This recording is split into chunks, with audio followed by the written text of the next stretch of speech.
let's get real. Most women don't leave because of infidelity, yeah?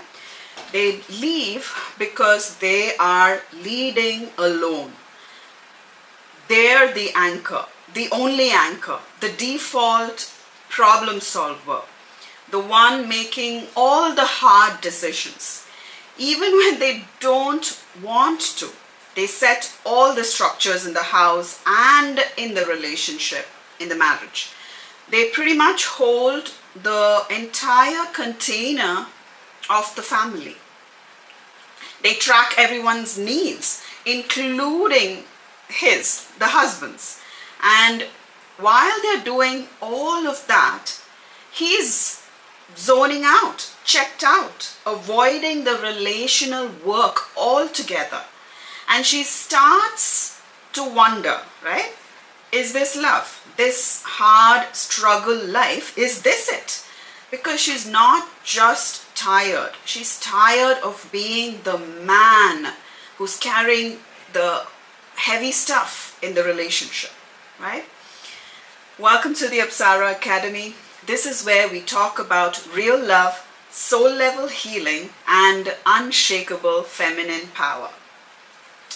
All right, darlings, here's what's actually happening behind the scenes, right? There is a spectrum. On one side, we have the empowered, high value masculine energetics. On the other, the disempowered masculine. I'd like to define this a little bit more clearly now so you get it, right? The empowered masculine, who is he?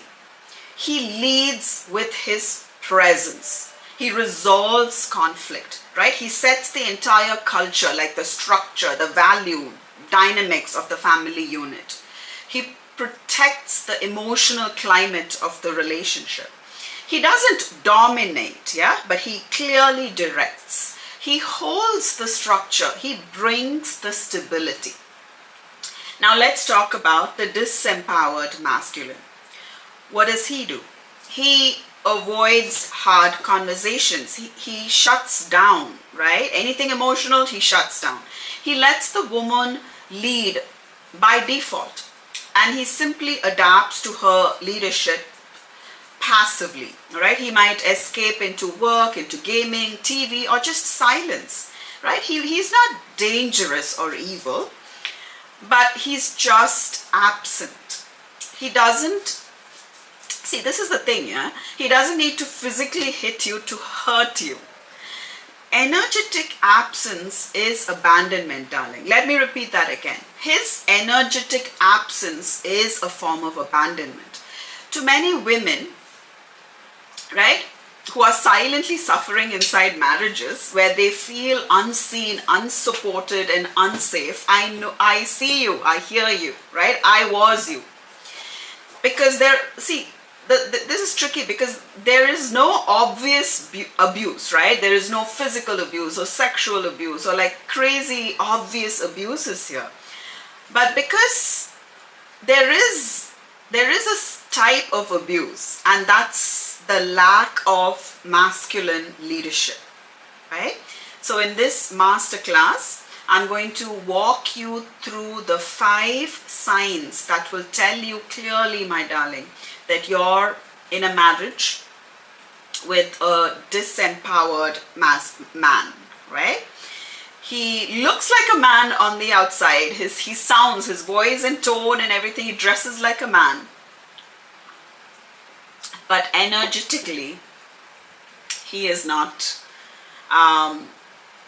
capable of holding things in a marriage, okay? So this is what we're going to talk about.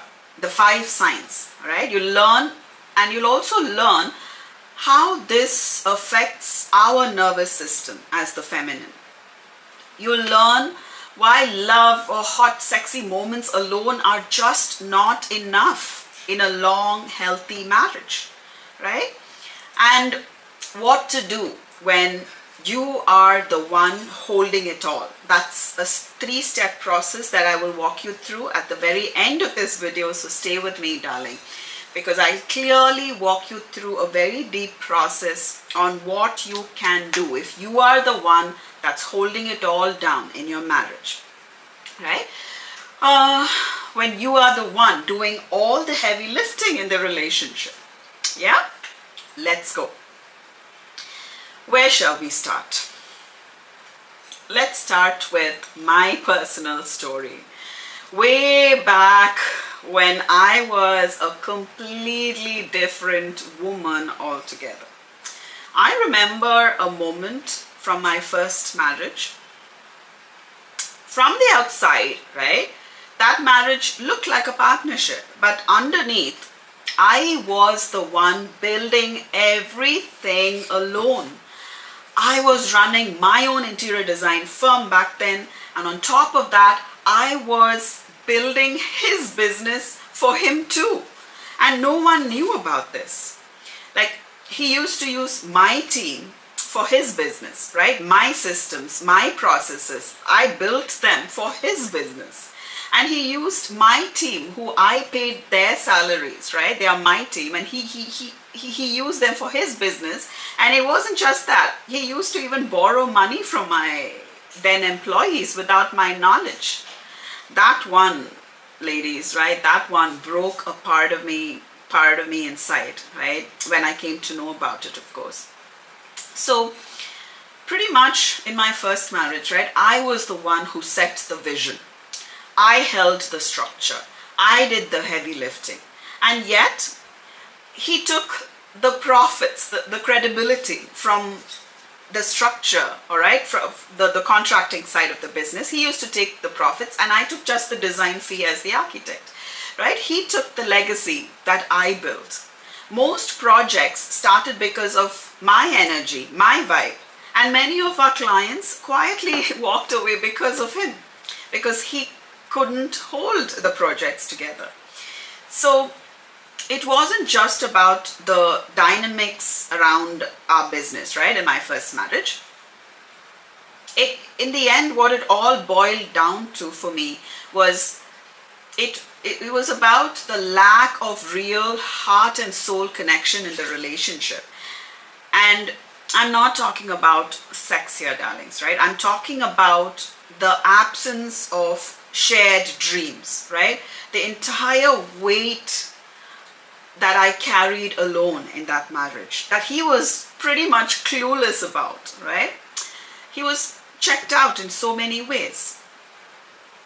Like the way he stayed in contact with exes late into the night and made me feel like I was the problem when I asked for basic boundaries and a better value system, right? Better value-based culture for our family. Like, I was the only one building our future, but I was the only one doing the building, right? He was there. He was physically there, right? But he wasn't with me, right? I don't know if I'm being clear. Not emotionally, not energetically, not financially, not spiritually. In fact, back then he was an atheist, right? So I had to pretty much ask for everything, even about, are we going to get married, to what about children, right? I had to plan, initiate everything, lead everything. Vacations, finances, family conversations, boundaries, right? And that emotional work, it was heavy, darling, all right? And it was all mine. Like, he never really initiated real connections, real conversations, right? He only reacted, right? He reacted, or he responded to my initiations. And he only reacted when I really, really pulled away. So it felt like I was married to a grown boy, not a man with husbandry codes, right? He looked like a man, but energetically, he was still a boy. A fun, sweet, cool boy for sure. And oh yes, we had lots of fun and frolic, but he couldn't be my real life partner. right? If you haven't watched it yet, darlings, I want you, after this video, go and watch one of my old videos. You can look through it, and if you scroll through my history, and it's called the 4 types of masculine energies. Please go and watch it right after this, because in that video I break down the energetic differences between, right, I call it the masculine energetic hierarchy, right? It starts, the lower bottom is the boy, the second hierarchy above that is the man, who is the little bit more evolved version of the boy. And then of course, in my portal, in this channel, in this work, I strongly suggest that women only date and marry. Of course, while you're dating, you have to filter them out, especially if you're single chica tuning into this video, darling. Please go and watch that, all right? Because that video will help you understand this hierarchy, between the boy, the man, the husbandry coded king archetype, and the emperor archetype, right? So with that knowledge, and I also take you through some embodiment workshop through that. It's a mini masterclass, right? So once you do that work in that video and watch that content, you will know how to filter these people out that you're going out on dates with. And yes, like I said, I suggest that every girl should only marry the husbandry coded king archetype or the emperor archetype, all right? But unfortunately, life isn't perfect. Many girls do fall into the trap like I did in my first marriage, and we do land up with a boy, or the second category, the man. And in my world, that's what we call therapy ships, okay? That's what gets you to do the inner work and the healing work and the trauma work, and understand and come to these videos, for example, and subscribe to these channels, all right? So on that note, if you like my vibe, if you like content like this, darling, don't forget to smash that like button and subscribe to my work, because every little thing that you do, all right, like, it doesn't cost you anything but helps this message to spread, all right? That's how YouTube algorithm works. Right, let's get back. That was a little bit of a digress. Let's get back. So yeah, because my first husband was not the husbandry coded king or the emperor archetype like I talked about in the previous video, he was like the boy, right? And he was in the boy stage, and he was trying to become a man, right, in his soul's evolution, and I was pretty much his stepping stone towards that soul evolution of his, right? And I was trying to build an empire on a foundation that wasn't ready. Of course, I was primarily operating from my survival masculine energies in that marriage, so I take full responsibility for it. But in the end, darling, how it felt like for my nervous system, right, for my feminine nervous system, was this. I'll paint a picture for you. It felt like I had built a 28-story building all on my own, brick by brick, using every ounce of my being, only to turn around and realize that he was still sitting on the ground floor level, like fumbling around. And here's what no one tells you. The unraveling that we go through doesn't happen overnight. It's quiet, it's slow, but it's deeply erosive. And you pretty much start to vanish. Your soul vanishes in small ways that compounds over time, right? It might play out like you stop making plans.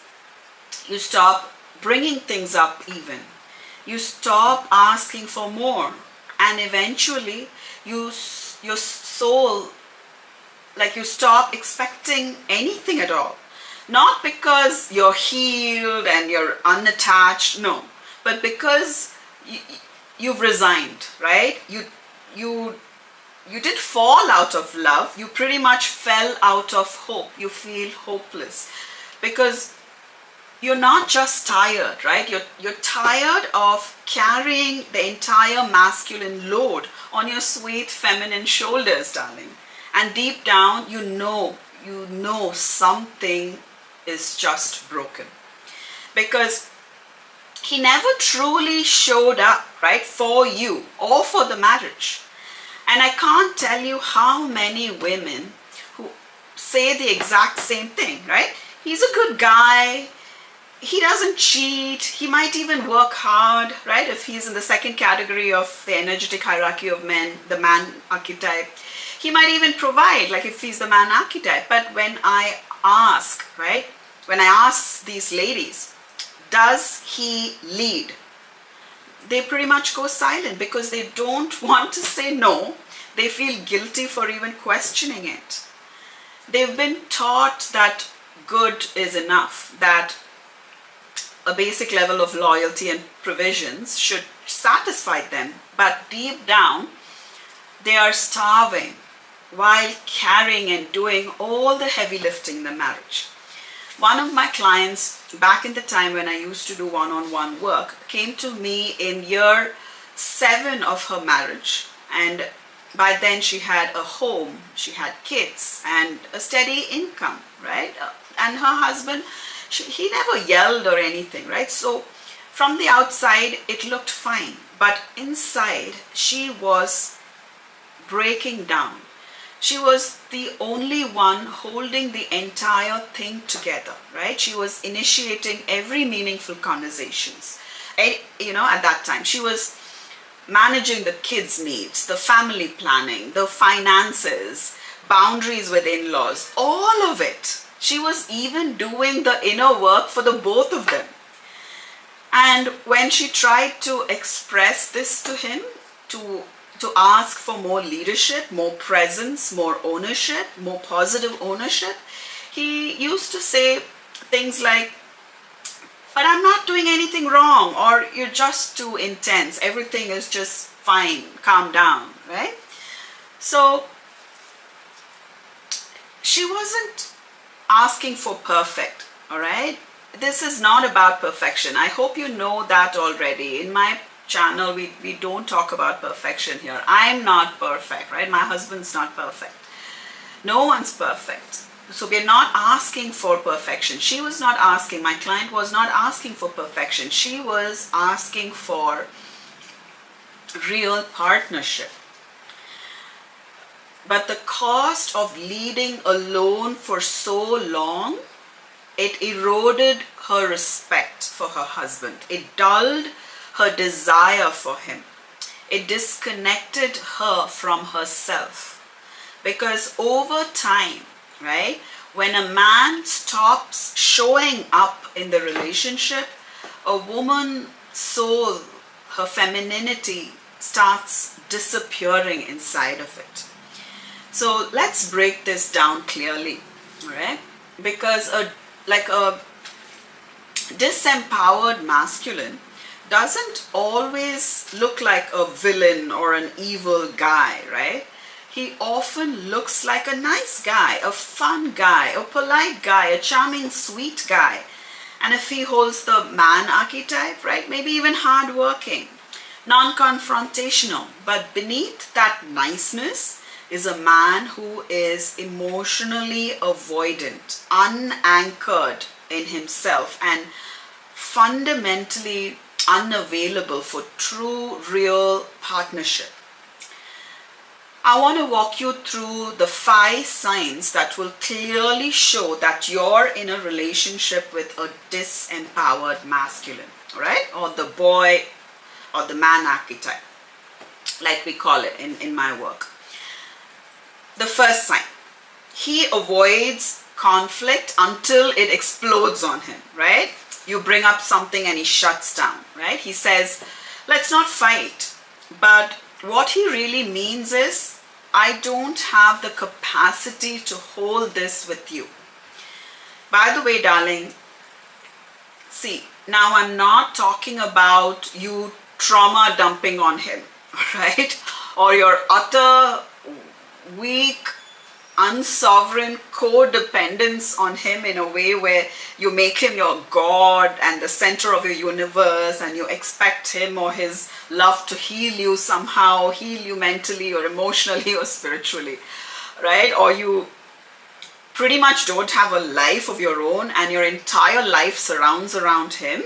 Or if you're getting triggered because of your own trauma and you've not done your own inner healing work, and you expect your husband to do all that for you, to fix you somehow. right? For, see, I'm not, so these are the things I'm not talking about. Now, if you bring all of these things into the relationship, right, those things with an empowered, if your husband is an empowered masculine, all right, he will be drawing his boundaries around all of those things, all right? A healthy masculine man will be checking out and zoning out and drawing clear boundaries with these kind of behaviors. So see, so this is not what I'm talking about, all right? I'm talking about a woman who has done the work, who's done the inner healing work, who's in touch with her heart and soul, who's in touch with her femininity. And if these things come up, that's what we're talking about here. So you bringing up your, so let's say you're bringing up your true heart's feelings, right? Authentic vulnerabilities from a healed, healthy space as a woman, and he shuts down, all right? At that, and if he does that, what he's really saying without words is that he doesn't have the capacity to hold that with you. So the issue gets swept away under the carpet slowly until one day it erupts. Maybe it starts with sarcasms, all right, withdrawals or rage or resentment, right? So avoidance is not peace, it's pressure building in silence. Now, if you are a man listening and tuning in, and I know many of you gentlemen tune in, welcome. I love you all, and thank you so much for your support and your comments on my videos. I love them and I read all of them, right? So, gentlemen, hear me on this. Avoiding conflict, all right, doesn't make you calm. It doesn't give you that real peace that you're looking for, right? It just makes you absent in the relationship, right? A woman's emotional expression is not an attack. It's an invitation into deeper connection. And if you feel cornered or overwhelmed when she brings something up, take a breath, don't freeze, don't flee, right? Listen, lead. Ask the question, ask her this: do you want me to listen, darling, or are you looking for a solution? All right, this one little line can shift everything, because healthy masculinity isn't about escaping discomfort, right? And yes, sometimes your woman's emotional life could overwhelm you, all right, because that's not what God created your soul for. You've not incarnated as a man to dive that deep into the emotional waters of the feminine, right? Especially if she's not done the healing work or the inner work and still has a lot of trauma wounds within her that's unhealed and she hasn't taken responsibility for. And from that space, if she's bringing all her trauma dumps or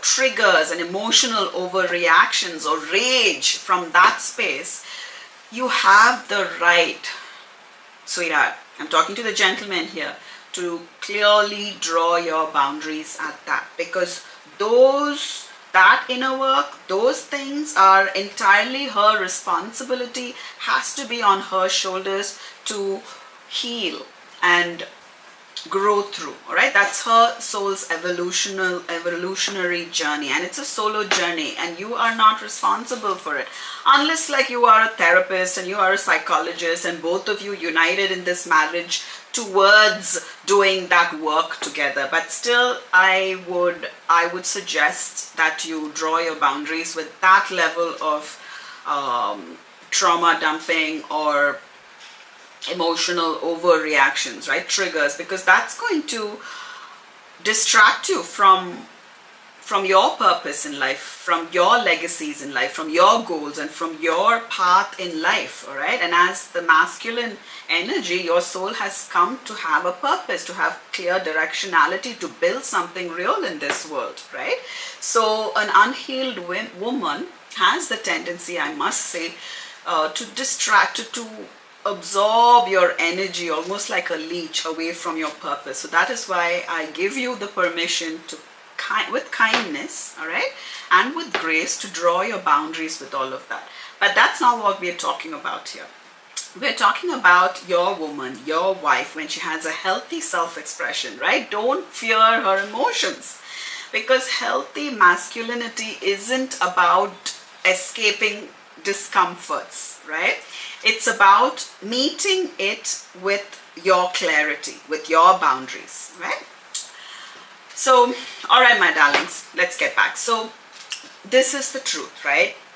If he can't enter healthy conflict with you, he can't grow with you.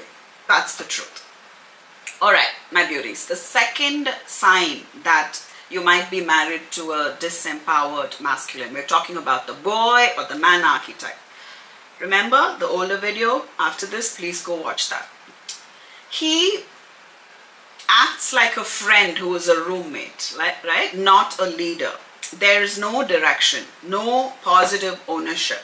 And the responsibilities and authorities, right? A positive authority over you and the containment of the marriage is just not there. It's not present, all right? There is no vision for the relationship, right? He doesn't even make any decisions, for example. He defers all the decisions to you, right? From parenting to finances to who's going to call the plumber, right? You find yourself in the masculine role by default because he refuses to hold it. And slowly, right, the polarity dies. Remember, ladies, if you want lasting heat, if you want lasting intimate sex, and lasting attraction in your marriage, we're talking about lasting chemistry, right? The butterflies that last a lifetime.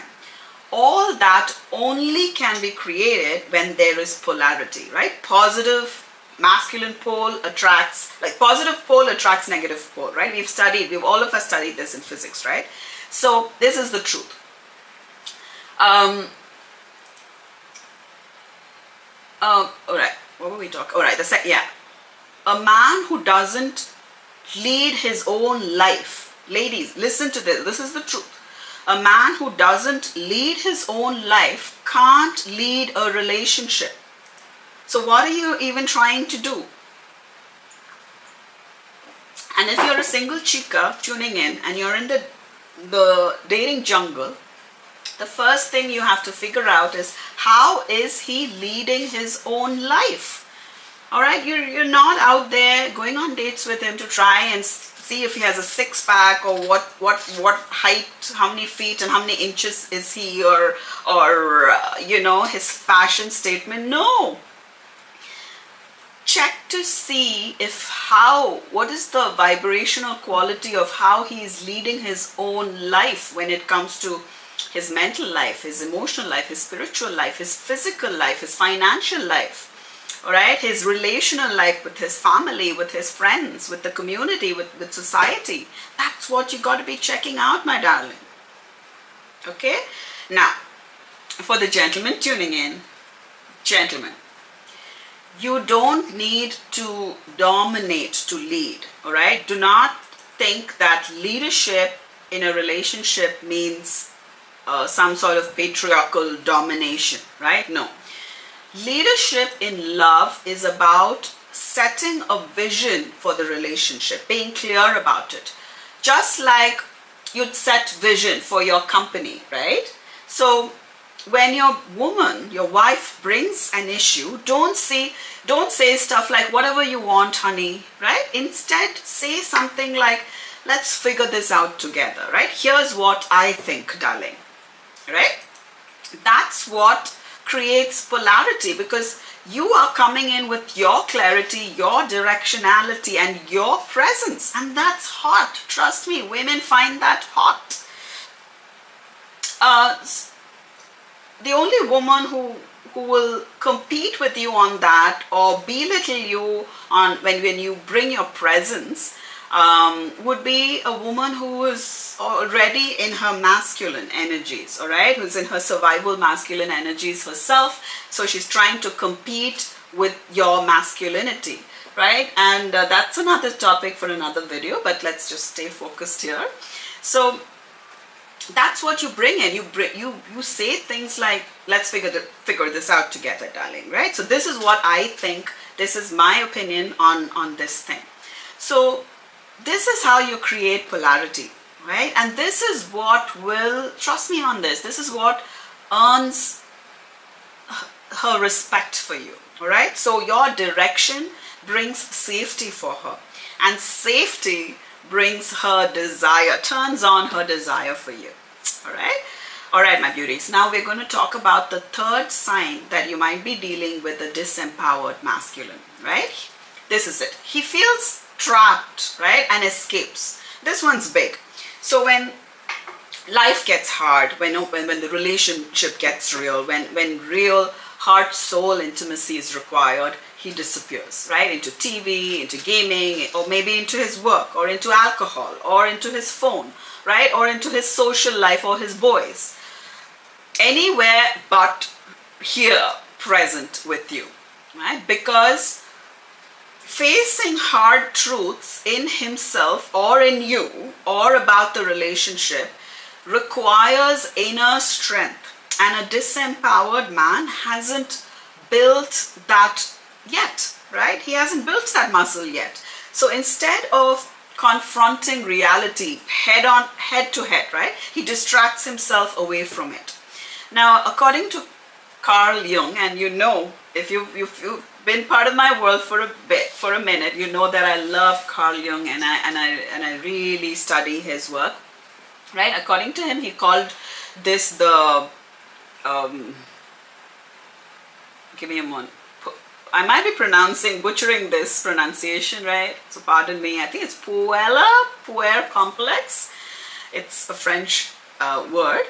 So it's basically the eternal boy, right? He rejects responsibility in favor of his freedom, but in the end, he ends up enslaved by his own avoidance of real life. So, right, now gentlemen, if you are tuning in, all right, if you constantly silence your true needs just to make your woman happy, all right, you're not being noble, right? You are literally abandoning yourself, and eventually you will resent her for it, right? Real leadership, gentlemen, right, isn't about shrinking, right, to avoid her reactions. It's about holding your truth with empathy. So try this instead, right? You could say things like, I hear that this feels hard for you, right? But I still, let's say for example, you are needing time, right? Say with your boys, or you need to go accomplish something in your business or in your work, all right? And your wife is feeling all sorts of ways about it for whatever reasons, right? So something like, I see you, I feel you, I can see that it's hard for you, but I still need this time for myself, all right? But darling, I'll make sure that we reconnect afterwards, right? And make sure you do. Send her that little text or that call, or make plans for that date or that vacation, right? But the thing is, she needs to know that she matters to you, all right? And you don't have to do that by killing yourself in the marriage. All right, it is not noble if you are losing your own soul, gentlemen, in the marriage. Okay, that's not strength. So real strength is where you offer your clarity, all right, your presence, your leadership, your opinions, your boundaries, your truths, all right? That's disempowered masculine energy. Okay. Ladies, beauties, now the fourth sign, all right, that you might be dealing with a disempowered man. He resents you for his own self-abandonment, yeah, right? So he compromises what he wants to keep the peace in the relationship, to not rock the boat and not make you crazy, right? So he suppresses his own needs to be a good husband, right? He gives up his own truth to avoid tension in the relationship. And then eventually, he resents you for it. He says some things like you're demanding, you're too much, you're selfish, you're never satisfied, you're never happy, you're always complaining, right? And that he's doing everything and you don't see it. He might say anything, something like that. But the truth is, he has abandoned himself to earn your love, right? And now he blames you for the consequences. So ladies, this is the truth. When he gives up to please you, he'll eventually punish you for it. Okay? Right. So now let's move on. The fifth sign that you might be dealing with a disempowered man. He simply can't hold boundaries. So he either collapses, right? He loses himself. He doesn't know what, where, when everything is. Or he flips it and he becomes like the control freak, all right? Either cases, he doesn't know how to hold healthy boundaries. So when a man is not rooted in his inner authority, right? He is all over the place. He can oscillate. He collapses, agrees to things he resents, or he flips it and he gets like dominating, controlling, all right, because of his insecurities. Basically, there is no clear yes, no grounded no, right? No relational integrity. So you're left walking on eggshells, all right? Never sure who you're going to get. So this is the truth, right? This is immaturity in action, darling, right? This is a nervous system stuck in survival mode, not stability from the inside. Now let's get brutally honest, right? When a man is disempowered, you will slowly start mothering him. Even if you swore you never would, all right? How does that play out? You'll start leading, right? You'll start organizing everything. You'll start fixing everything. You'll start carrying all the heavy load, right? Until you're so depleted, you either break down and kill your own soul in the marriage, or you bolt and run like I did. So if you've been wondering why you feel so off in your relationship, why your body tenses around him even when there is no visible conflict, right? Why your desire has faded even when the love is still technically there. You're not crazy, darling, all right? He has checked out, and your nervous system knows it even if your mind doesn't. Because when there is no masculine presence, when there's no one setting clear direction or clear tone of the marriage, you're not in a marriage. You're in motherhood, wearing heels, all right? And the attraction you think you lost, it's not gone. It's just buried under the weight of a man you simply cannot respect anymore, right? So now I want to flip the lens a little bit, because not all men are disempowered, yeah? Some have done the work. Some are leading, and when you experience that kind of masculinity, every cell in your body will know it, darling, all right? So here is the difference. When the disempowered man says, whatever you want, babe, all the time, right? He's trying to be agreeable. But what he is really doing is dodging leadership, all right? In this instance, the empowered masculine says something along the lines of, See, here's what I think we should do. And are you open to hearing my plan, right? So he will offer direction. He brings structure, but he also leaves room for your voice, right? He's not a tyrannical. There's no dominance, right? There is a sort of co-partnership. So you will feel safe. You will feel seen. You will not feel managed, right? Your nervous system will feel like it can exhale around him, not because he's perfect, right, but because you know that he's bringing his masculine presence into the marriage. So how might that play out?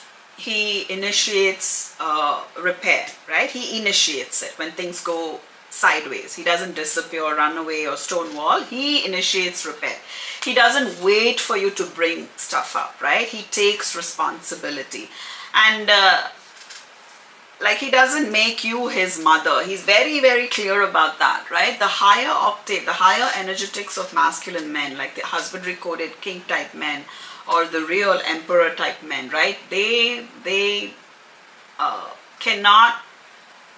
do not want a therapist, a spiritual healer as their wife, right? They want a woman in her femininity as their wife. They don't want a mother for their wife, all right? And if they feel mothering in your wife codes, trust me, the attraction, they're going to lose the attraction, all right? Their physical attraction towards you. Like I say, which healthy man wants to go to bed with his mother, right?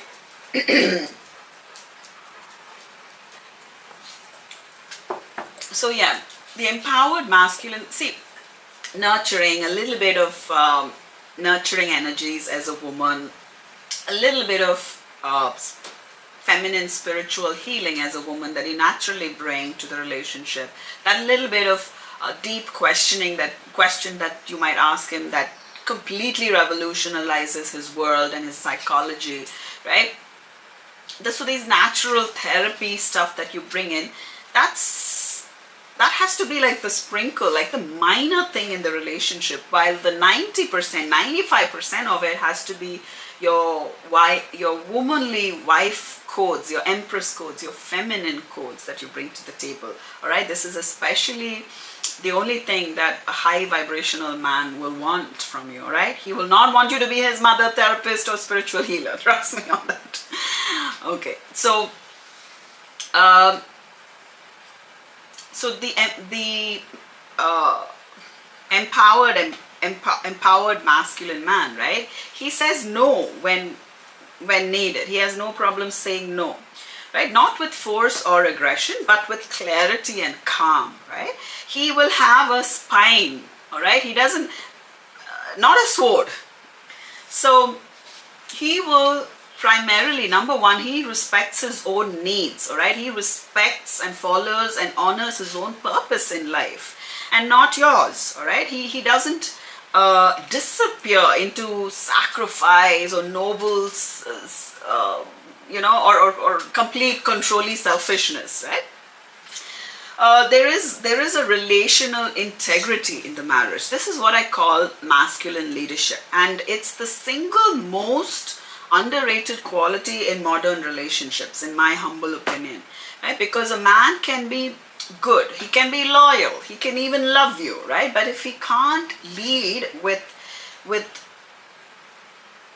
masculine presence and that level of maturity, you will never feel deeply safe. And when a woman doesn't feel safe, she can't open up. Her body might not be able to open up. She simply can't soften. She can't stay in that situation for too long, right? So now, if you are a gentleman tuning in, for all my gentlemen out there, this is what empowered leadership might sound like, right? I love you. I know this is hard to hear.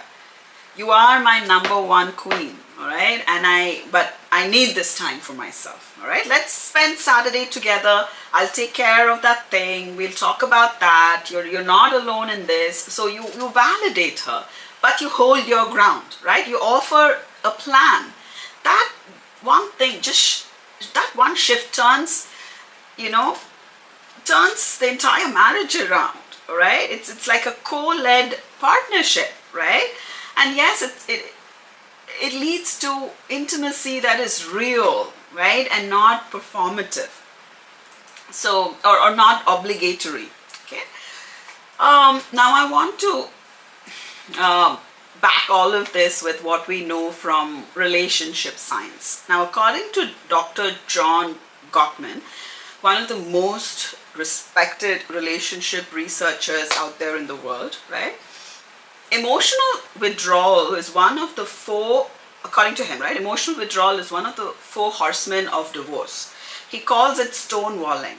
So when a partner shuts down, like withdraws or refuses to engage during conflict or emotional tension, right? It doesn't look dramatic, but it's deadly, because over time, emotional withdrawal sends one message: you're alone in this. And here's the thing: most men who stonewall aren't trying to be cruel, right? They're just trying to protect themselves from what? From feeling shame, from facing inadequacies, right? From being exposed as not having the answers, right? So in attachment psychology, this is classic avoidant behavior. So these men often learned early on in their childhood that emotion equals danger. So instead of learning it, like leaning into it, they shut down, right? Not because they don't care, but because caring would require them to feel, and feeling threatens the fragile sense of control they're clinging to. But here's the cost. When a man protects himself at the expense of the relationship dies quietly, not in a dramatic breakup, but in slow disconnection, in withheld truths, right? In nights spent side by side, but galaxies apart. So what do you do if you're in this dynamic? You've named it, you feel it in your body, you know something is off, and now it's time to choose. So here's your 3-part upgrade plan, upgrade path, darling. No fluff, just truth, all right? Number 1, first step, name it. Stop rationalizing his passivity as he's a chill guy, It's not being relaxed, all right? It's being disengaged. So you gotta name it, all right? Stop calling his avoidance like, oh, he's an easygoing guy, he's a cool guy. It's not. It's disempowerment, all right? It's a disempowered masculine state. And so call it, name it, all right? See it cognitively, all right? Because darling, the longer you avoid naming it or calling it out, all right, for what it is, the more you betray your own nervous system, all right? So name this dynamic clearly to yourself first. I'm not asking you to go and call your husband names. No, that's not what we're talking about here, and that's not what we are about here, okay? I want you to recognize it and call it, name it to yourself first, right? He is not leading, you are. And my darling, that's not sustainable. So the second step, all right, so this is your path. First step is name it. And this video, this content, if you've stayed with me so far, might have helped you name it. This is the second step, all right? Neutralizing it. And this is this hardest part. What do I mean by neutralizing it? It's like cutting the cords, right? It's like, stop over functioning now, all right? Drop the ball, all right? Stop over functioning. Stop managing him. Stop initiating things.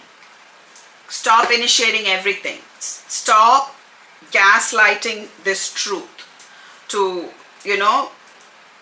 this truth that you've named and that you've called it out clearly to yourself now, right? Don't gaslight yourself around it, all right? Just because you don't want to rock the boat of the marriage. But see, I'm not asking you to punish him, yeah, or call him out. I'm talking about inner work here, all right? Don't weaponize your detachment, ladies.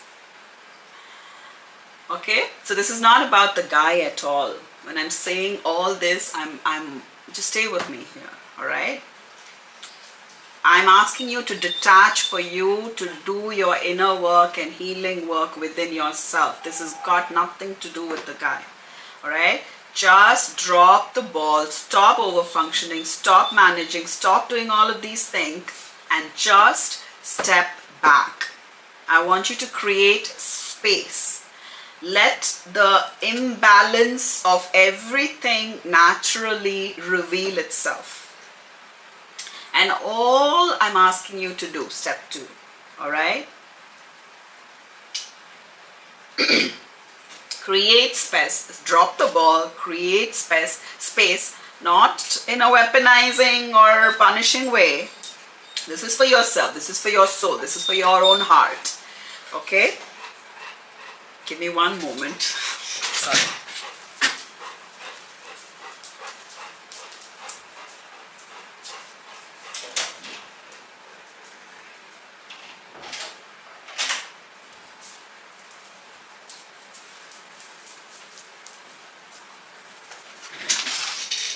As you know, if you've been in my world for a bit, we have 2 fur babies and one of them had a need. Okay, so yes, step 2. Step 1, name it. Step 2, drop the ball.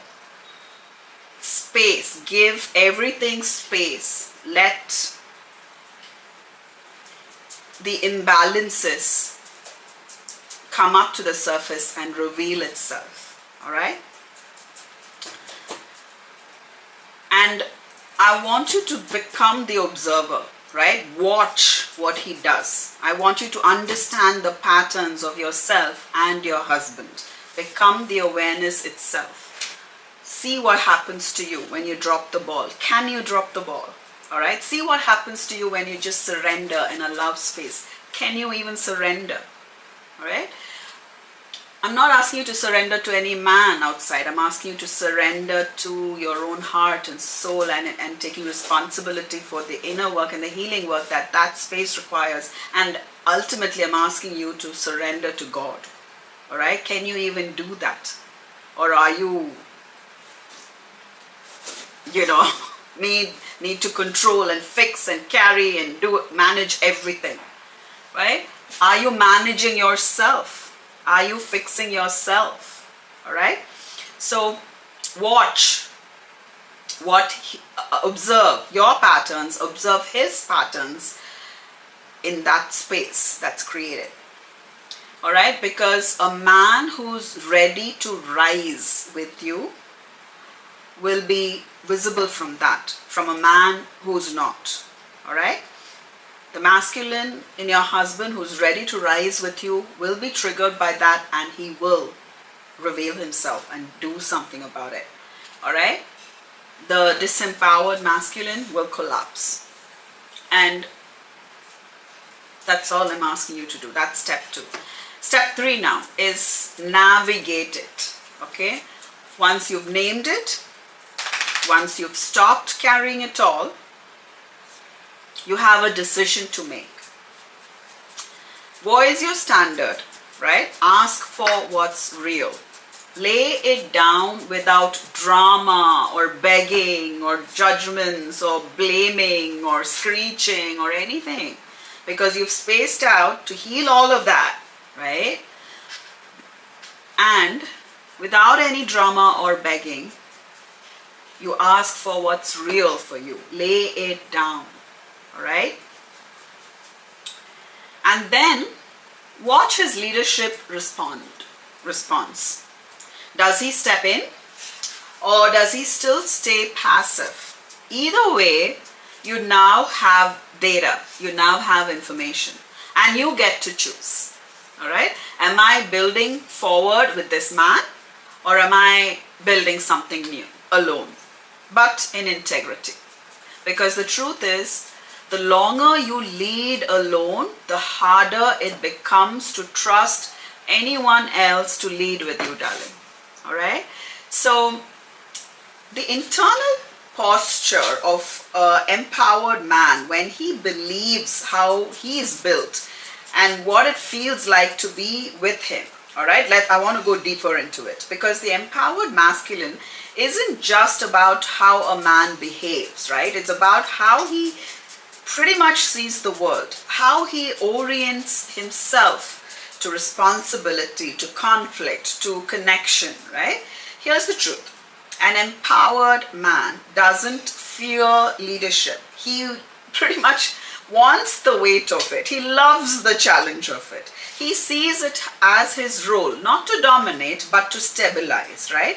He brings order without controlling. He brings structure without suffocating you, right? He brings protection, right? He protects your energies. He protects your emotions. He protects your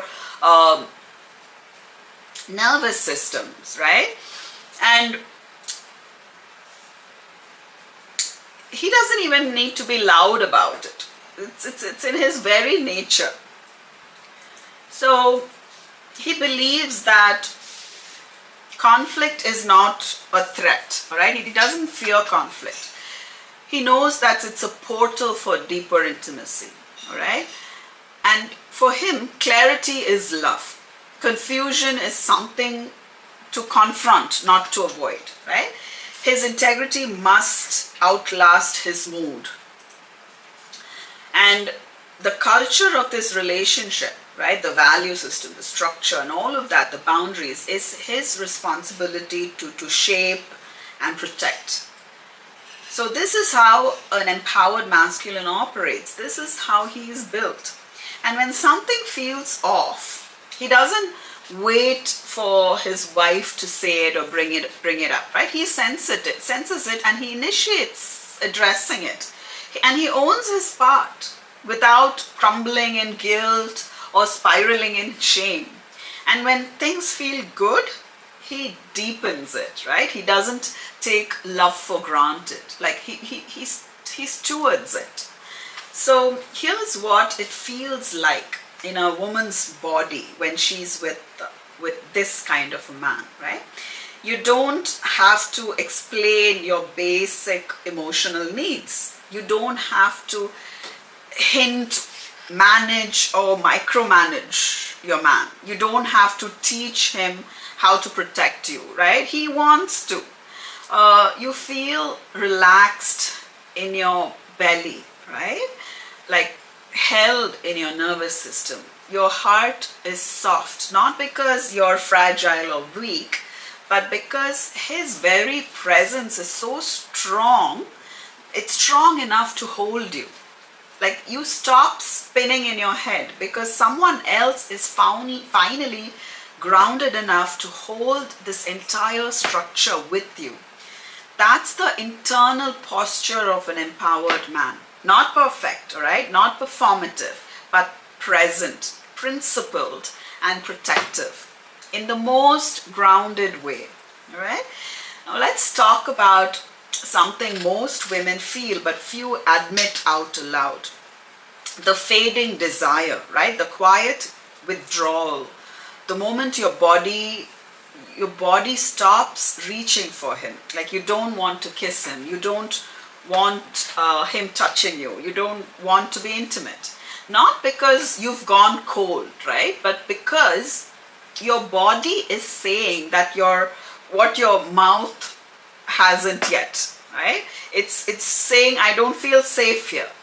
I not physically unsafe, right? Like emotionally unsafe. Unsafe to let go. Unsafe to soften. Unsafe to be held when you're always the one holding everything. Because desire doesn't die in women, right? It gets buried under resentment, buried under one-sided leadership, buried under all the times you had to ask for help and get silent treatment instead. So if you're wondering, why don't I feel attracted to him anymore, right? This might be your answer. It's not a lack of chemistry. It's You felt chemistry for him in the beginning, right? You felt attraction for him in the beginning. It's a lack of containment. When a man stops leading, right? A woman's body stops trusting. And when trust fades, desire follows. Now, gentlemen, if you're a man watching this and you've recognized yourself in some of what I've shared, please know this isn't about shame, all right? Disempowerment is a pattern, but leadership is a skill, yeah? It can be learned. So start owning what you've avoided. Learn how to stay present in conflict.